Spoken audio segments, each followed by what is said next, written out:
The history of YouTube began on February 14, 2005 when 3 former PayPal employees activated the internet domain name youtube.com, and started to create a video sharing website on which users could upload, share, and view videos. Founding. YouTube was founded by Chad Hurley, Steve Chen, and George Karam, who were all early employees of PayPal. Prior to PayPal, Hurley studied design at Indiana University of Pennsylvania. Chen and Karam studied computer science together at the University of Illinois at Urbana-Champaign. YouTube's early headquarters were situated above a pizzeria and Japanese restaurant in San Mateo, California. The domain name youtube.com was activated on February 14, 2005, and the website was developed over the subsequent months. The creators offered the public a preview of the site in May 2005, 6 months before YouTube made its official debut. Like many technology startups, YouTube was started as an angel-funded enterprise from a makeshift office in a garage. In November 2005, venture firm Sequoia Capital invested an initial $3.5 million. Additionally, Ralov Botha, partner of the firm and former CEO of PayPal, joined the YouTube board of directors. In April 2006, Sequoia and Artis Capital Management put an additional $8 million into the company, which had experienced hugely popular growth within its first few months. The first YouTube video was titled Me at the Zoo, and shows co-founder George Karam at the San Diego Zoo. The video was uploaded on April 23, 2005, and can still be viewed on the site. Growth. During the summer of 2006, YouTube was one of the fastest-growing sites on the web, uploading more than 65,000 new videos and delivering 100 million video views per day in July. It was ranked the 5th most popular website on Alexa, far outpacing even MySpace's rate of growth. According to a July 16, 2006 survey, 100 million video clips were viewed daily on YouTube, with an additional 65,000 new videos uploaded every 24 hours. The website averaged nearly 20 million visitors per month, according to Nielsen Net Ratings, where around 44% were female, 56% male, and the 12 to 17-year-old age group was dominant. YouTube's preeminence in the online market was substantial. According to the website Hitewise.com, YouTube commanded up to 64% of the UK online video market. YouTube entered into a marketing and advertising partnership with NBC in June 2006. Purchased by Google, on October 9, 2006, it was announced that the company would be purchased by Google for $1.65 billion in stock. The purchase agreement between Google and YouTube came after YouTube presented 3 agreements with media companies in an attempt to escape the threat of copyright infringement lawsuits. YouTube planned to continue operating independently, with its co-founders and 67 employees working within Google. The deal to acquire YouTube closed on November 13, and was, at the time, Google's second-largest acquisition. Google's February 7, 2007 SEC filing revealed the breakdown of profits for YouTube's investors after the sale to Google.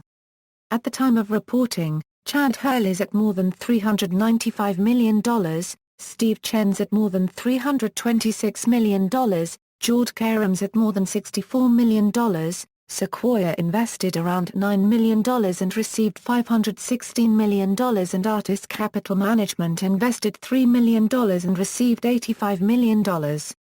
Person of the Year, Time magazine featured a YouTube screen with a large mirror as its annual Person of the Year, citing user-created media such as YouTube, and featuring the site's originators along with several content creators. The Wall Street Journal and New York Times have also reviewed posted content on YouTube, and its effects upon corporate communications and recruitment in 2006.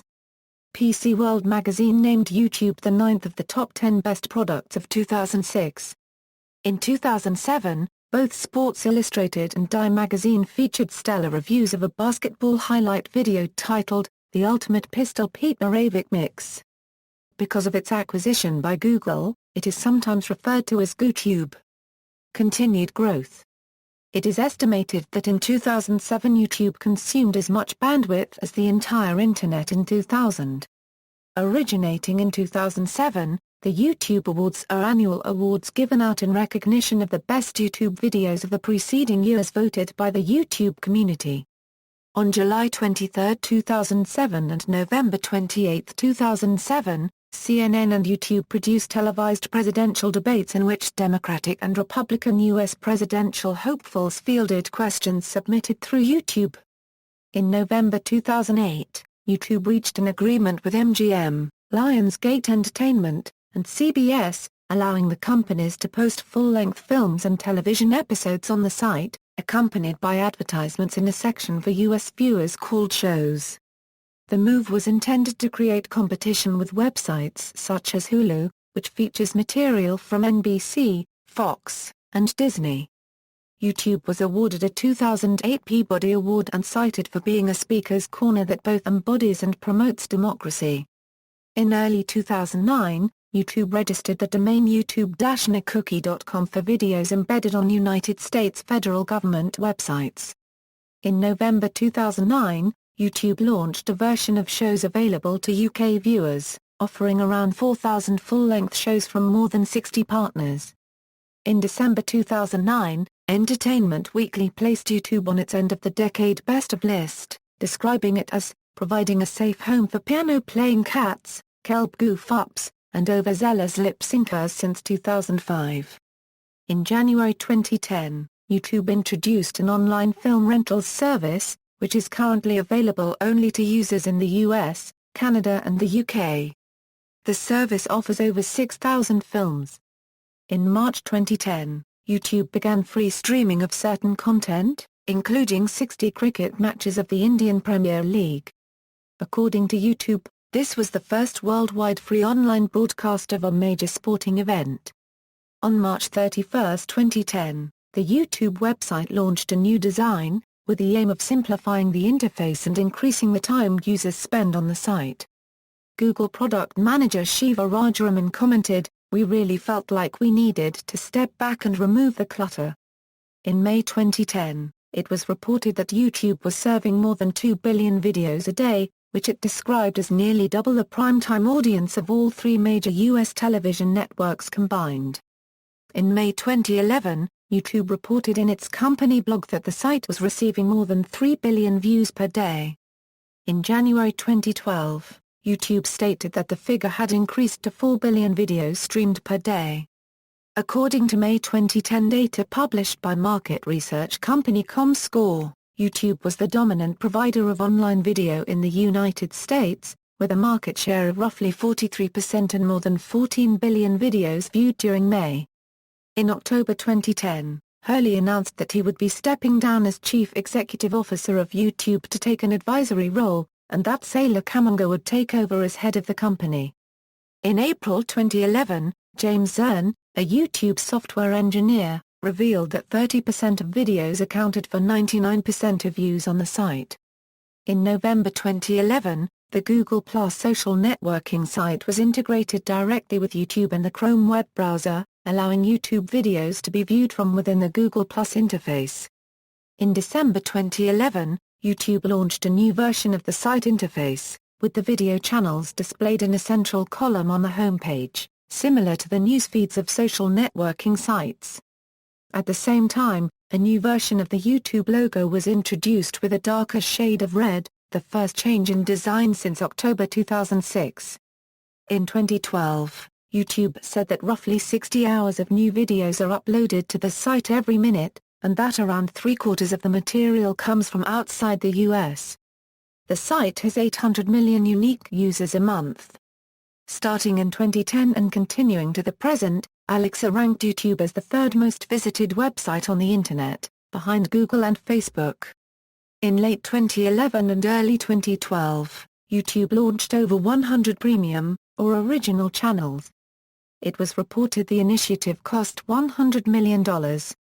2 years later, in November 2013, it was documented that the landing page of the original channels became a 404 error page. Despite this, original channels such as SourceFed and Crash Course were able to be successful. In October 2012, for the first time ever, YouTube is going to offer a live stream of the U.S. presidential debate and has partnered with ABC News to do so. On December 4, 2012, YouTube relaunched its design and layout, which is very similar to the mobile and tablet app version of the site. On December 21, 2012, Gangnam Style became the first, and so far the only, YouTube video to surpass 1 billion views. On March 21, 2013, the number of unique users visiting YouTube every month reached 1 billion.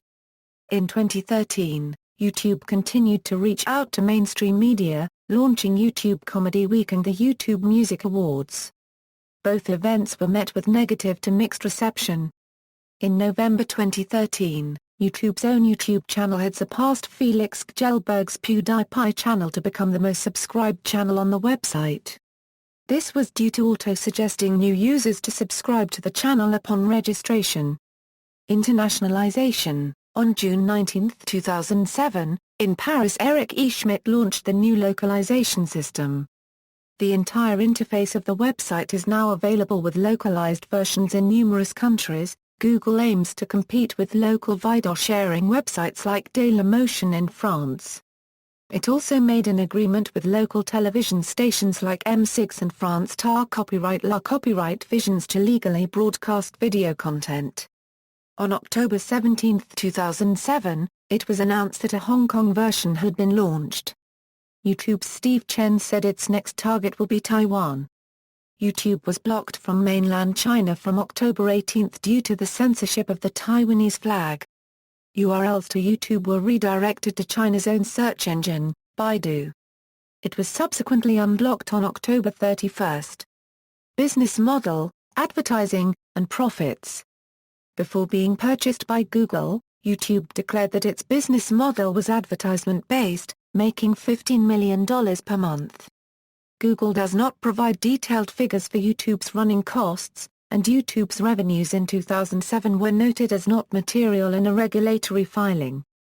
In June 2008, a Forbes magazine article projected the 2008 revenue at $200 million, noting progress in advertising sales. Some industry commentators have speculated that YouTube's running costs are specifically the bandwidth required may be as high as $1 million per month, thereby fueling criticisms that the company, like many internet startups, did not have a viably implemented business model. Advertisements were launched on the site beginning in March 2006. In April, YouTube started using Google AdSense. YouTube subsequently stopped using AdSense but has resumed in local regions. Advertising is YouTube's central mechanism for gaining revenue. This issue has also been taken up in scientific analysis. Don Tapscott and Anthony D. Williams argue in their book Wikonomics that YouTube is an example for an economy that is based on mass collaboration and makes use of the Internet. Whether your business is closer to Boeing or P&G, or more like YouTube or FLICKR, there are vast pools of external talent that you can tap with the right approach. Companies that adopt these models can drive important changes in their industries and rewrite the rules of competition. New business models for open content will not come from traditional media establishments, but from companies such as Google, Yahoo, and YouTube. This new generation of companies is not burned by the legacies that inhibit the publishing incumbents, so they can be much more agile in responding to customer demands. More important, they understand that you don't need to control the quantity and destiny of bits if they can provide compelling venues in which people build communities around sharing and remixing content. Free content is just the lure on which they layer revenue from advertising and premium services. Tapscott and Williams argue that it is important for new media companies to find ways to make a profit with the help of peer-produced content. The new Internet economy that they term Wikonomics would be based on the principles of openness, peering, sharing, and acting globally. Companies could make use of these principles in order to gain profit with the help of Web 2.0 applications. OE companies can design and assemble products with their customers, and in some cases customers can do the majority of the value creation. Tapscott and Williams argue that the outcome will be an economic democracy. There are other views in the debate that agree with Tapscott and Williams that it is increasingly based on harnessing open-source content, networking, sharing, and peering, but they argue that the result is not an economic democracy, but a subtle form and deepening of exploitation, in which labor costs are reduced by internet-based global outsourcing. The second view is for example taken by Christian Fuchs in his book Internet and Society. He argues that YouTube is an example of a business model that is based on combining the gift with the commodity. The first is free, the second yields profit. The novel aspect of this business strategy is that it combines what seems at first to be different, the gift and the commodity. YouTube would give free access to its users, the more profit it can potentially make because it can in principle increase advertisement rates and will gain further interest of advertisers. YouTube would sell its audience that it gains by free access to its advertising customers. Commodified internet spaces are always profit-oriented, but the goods they provide are not necessarily exchange value and market-oriented. In some cases, free goods or platforms are provided as gifts in order to drive up the number of users so that high advertisement rates can be charged in order to achieve profit. In June 2009, Businessweek reported that, according to San Francisco-based IT consulting company RampRate, YouTube was far closer to profitability than previous reports, including the April 2009 projection by investment bank Credit Suisse estimating YouTube would lose as much as $470 million in 2009. RampRate's report pegged that number at no more than $174 million. In May 2013, YouTube launched a pilot program to begin offering some content providers the ability to charge 99 cents per month or more for certain channels, but the vast majority of its videos would remain free to view. See also, YouTube Awards, YouTube Comedy Week, YouTube Original Channel Initiative, List of the most subscribed channels on YouTube, References. External links, Official website, YouTube mobile website, The history of YouTube on YouTube. YouTube is world's second largest search engine on YouTube.